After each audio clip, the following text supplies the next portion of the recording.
Hello everybody, Hyper Mario Sunshine here, and after seeing my video recently of my reaction to the endgame spoilers for Donkey Kong Bananza, we are now here for the promised review of Donkey Kong Bananza, so welcome. So yeah, this game, I honestly thought my most, hyped up game for this year would have been, Kirby Air Riders. But, man, I think it's going to be really hard to beat this game for Game of the Year, because, man, is it that good. So, I've been doing a lot of the post-game content. I've been trying to 100% the game. And, yeah, that's where I'm at right now. I'm probably about, 80 to 85% there. I'm absolutely enjoying the game currently. I've already beaten it, obviously, because of, I saw the endgame spoilers with my own eyes and played through it, and you guys saw that I reacted to it if you guys did click on the video.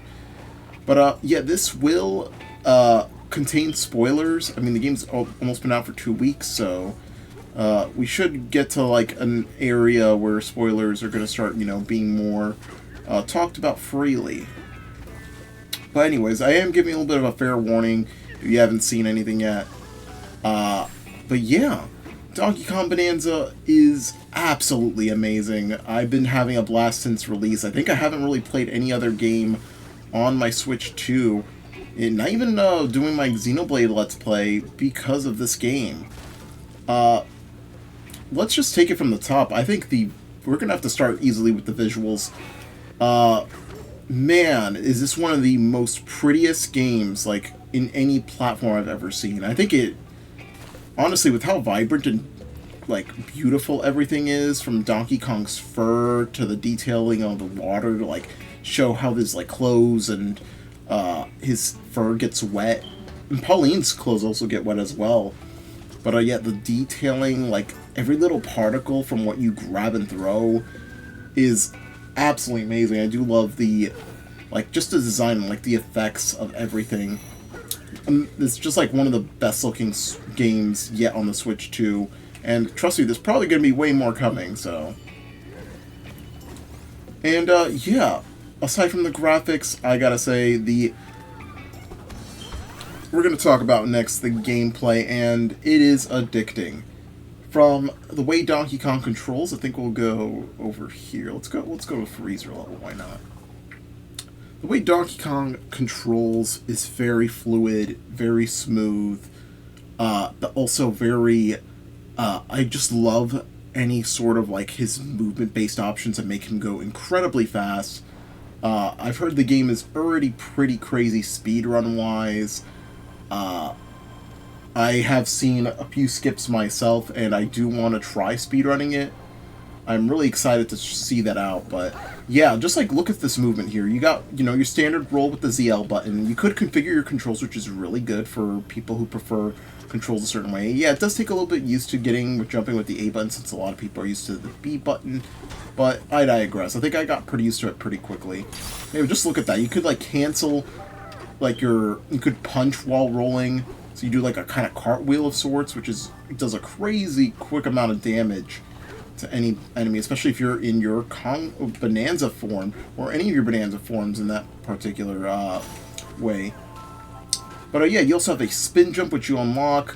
Wow, you got a lot of movement options. You could do a chunk jump.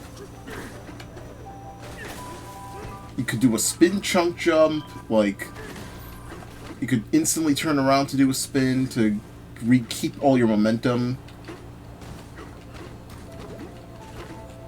Really good for, quick-based movement in general. You could also do the surf. Okay, did not mean to fall in there. But yeah, you could also surf with any material. Some material may last longer than others, depending on what you're riding on.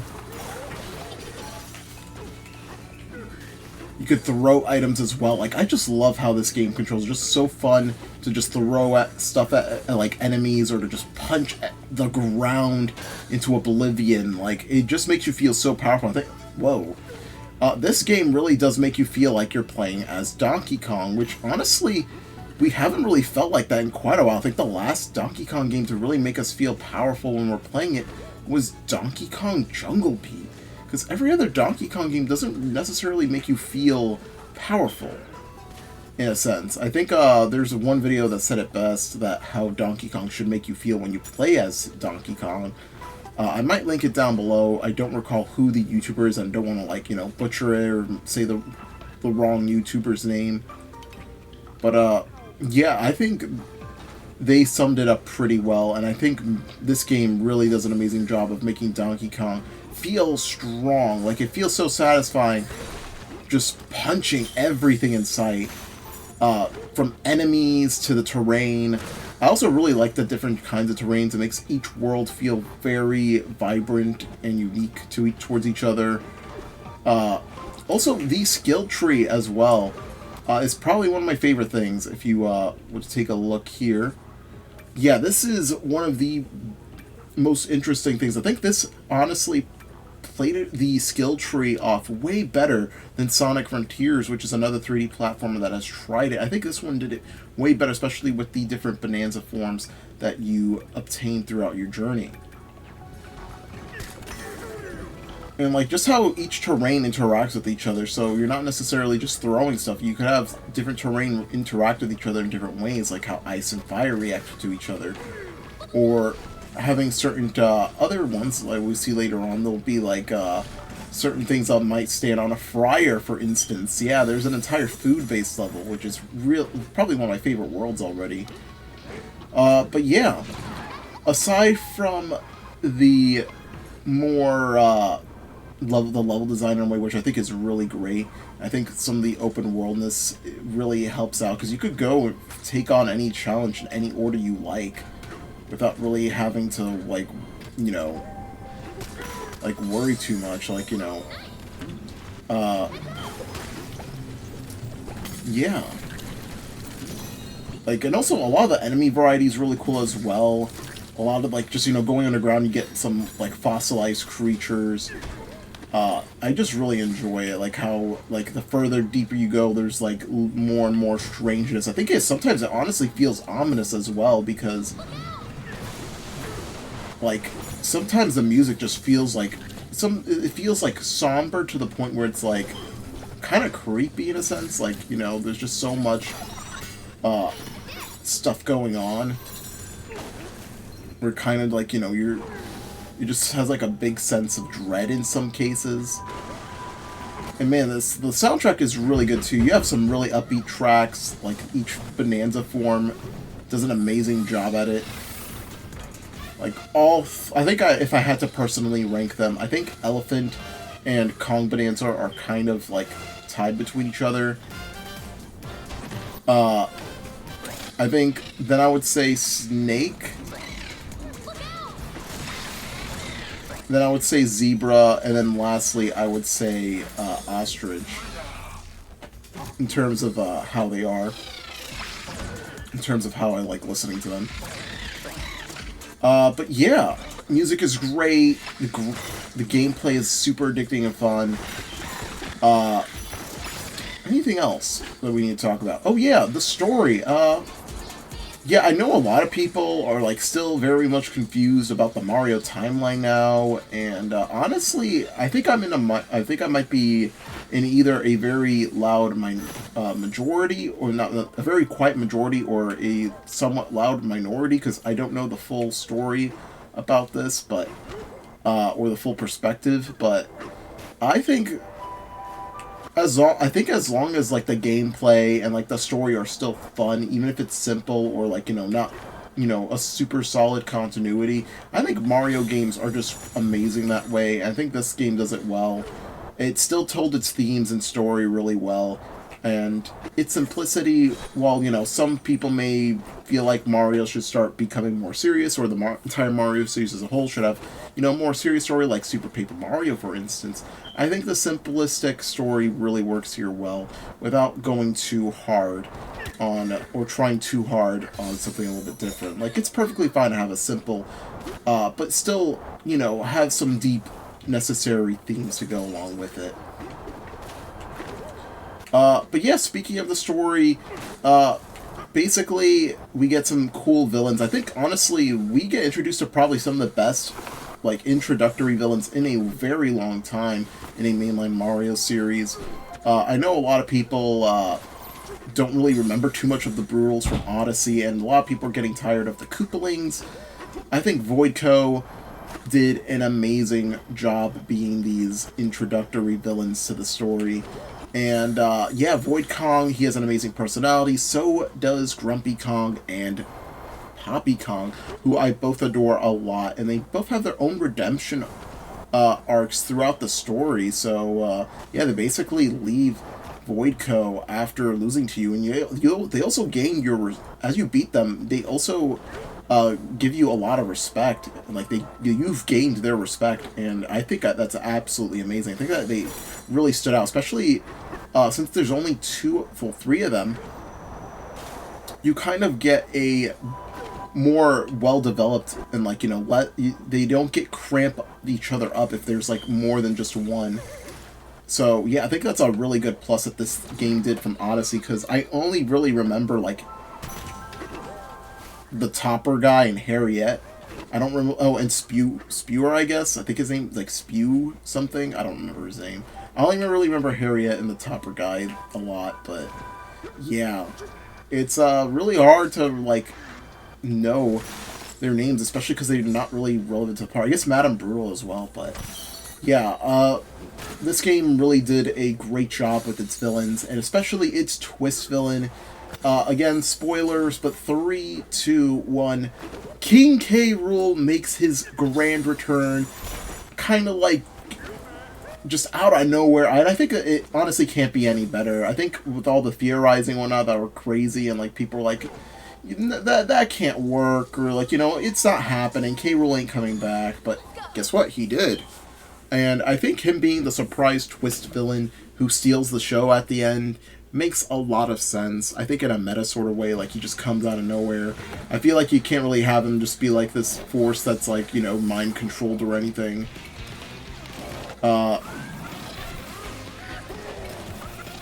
yeah, it's very fitting, especially since we haven't seen him in a really long time.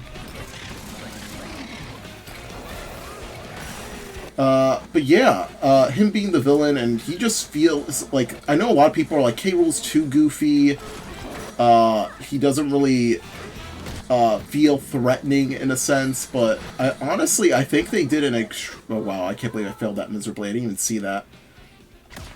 But I think they did an amazing job, not only making him goofy, but I think they understood that he's also a threatening presence. I think it's one of the hardest boss fights in a mainline Mario, or like, any 3D platform I've had in a while. But then again, I was playing the game mostly on 3 hearts, so I guess it could kind of be my fault in a sense. Also the camera mode, that's also something I want to bring up, and also the paint mode has been really interesting as well, and really fun. But yeah, him being the main villain just makes a lot of sense. I think the doubters finally being proven wrong just feels so satisfying. Yeah. The post-game has a lot of content, this game as a whole. But yeah, King K. Rool stealing the show, kind of like how a lot of people were comparing this, from what I've seen, to Ganondorf in Twilight Princess, basically becoming the main villain, despite the fact that Zant is the main villain for the majority of the game. And honestly, I think this game does that better, especially because, like, Ganondorf has basically been the mainstay in Twilight Princess, while King K. Rool is the mainstay for Donkey Kong. We just haven't seen him in several years, which kind of makes it like very surprising to see King Rool make his return. As like, there's always been that one hearsay rumor of like Nintendo hating the Kremlings and any rare designed like character, and like, people are angry that Tiny Kong is like, older looking now, or how there's no Kremlings and we get like Tiki Tong or Frederick, I think that's his name, like, the whole ice like Viking group. I never played through Tropical Freeze, I do apologize, but yeah, having all that, and like, all these years, the last time we only really saw King K. Rool in a new game was Donkey Kong Jungle Climber on the DS and its prequel as well. But also, I guess if you count like spin-offs, Mario Super Sluggers on the Wii, which is absolutely insane that, you know, we haven't got anything since the late 2000s for King K. Rool. And then obviously when he had returned in Super Smash Bros. Ultimate in 2018, this sparked the fire for him potentially returning to mainline, and I don't know why people were never expecting him to return, honestly. Obviously, there is such thing as pessimistic people, you know, people that have, like, basically not fallen necessarily for the same stuff, but, like, you know, they don't want to have their hopes and dreams kind of shred apart because they've fallen for all these rumors multiple times, but yeah, I think King K. Rool's now finally here to stay, and I'm really happy that he is, honestly. But yeah, I really like how he's introduced. I love the music for this boss fight. I think it's one of the best boss fights in Nintendo history. One of the best climaxes as a whole in any video game I've ever played. Like, wow. That was, like, absolutely stunning. I think a lot of the musical references to, like, previous game tracks, like, you know, having little hints of something, or, like, using a certain portion of that track or referencing it is absolute. I always love when developers do that, and the developers of this game did an absolutely tremendous job researching and playing through the various Donkey Kong games just to get ready for this game. A ton of respect towards them, and I think a lot of developers that try to revive, like, you know, older series should follow this same thing, in my opinion.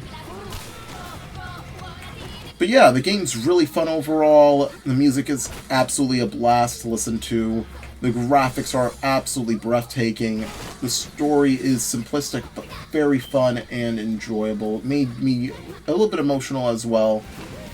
And obviously our cast of characters has been, well, like, just so fun to be with. And also all the rare inspired designs from all of them as well. This team really studied their homework when it came to Donkey Kong. And I can't wait to see what the future holds for Donkey Kong as a whole. And any Mario, like, if any other Mario character gets their own 3D spinoff, I will absolutely love to see their takes on it, because I think it's going to be an amazing time if they are to do so.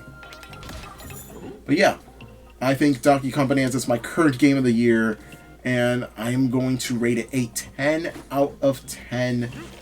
I don't think there's really much else that could potentially take this away, except for maybe Kirby Air Riders, but I'm kind of doubting that. Other than, wow, never, what? Huh, I guess I skipped a lot of stuff. But yeah, I don't think anything's gonna beat this anytime soon. And, yeah, it makes me really excited for the future of any Mario game, or any, like, you know, game starring the Mario cast. And obviously the return to form for Donkey Kong. Because, you know, Tropical Freeze being his last game, it just feels so long since we've last seen a proper Donkey Kong game, so yeah, there we go, 10 out of 10. Nintendo did it once again. I'm absolutely, my breath has been taken away, and this might jump on my all-time favorite games list, honestly. It's that damn good. So yeah, love my videos, hit the like button, make sure to subscribe to my channel, I would appreciate it. And I highly recommend Donkey Kong Bananza, especially if you're still iffy about picking up a Nintendo Switch 2. If you know, you've saved up the money for one and you're like, I want to get it, but I'm not sure. I think you should get it just for this game. I know there's also Mario Kart World, and it's on its own a pretty amazing game, but I think Donkey Kong Bananza absolutely deserves your time. I think it's worth getting along with Mario Kart World, but the main focus here is Donkey Kong Bananza. Like, you know, you can play some Mario Kart World at the side, but this is the main focus. This is the big hit. But yeah, we'll see you guys then. I guess we'll end off with a cool little photo look here.